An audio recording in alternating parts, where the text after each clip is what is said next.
Daniel Padilla para kay Min Bernardo, ina ng ex-girlfriend niyang si Catherine. Sa kamakailang panayam kay Daniel Padilla ng ABS-CBN reporter na si MJ Felipe para sa kanyang panibagong digital series.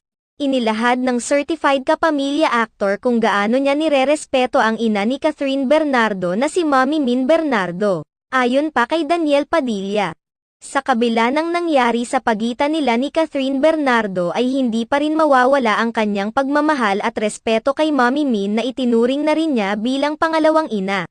Matatandaan na noong muling pumirma ng kontrata si Daniel Padilla sa Star Magic at ABS-CBN noong February 12, 2024. Kabilang sa mga taong pinasalamatan ni Daniel Padilla ang kanyang ex-girlfriend at longtime love team na si Catherine Bernardo. Inihayag ni Daniel Padilla na labis siyang nagpapasalamat kay Catherine Bernardo sa pagsasama nila at hinding-hindi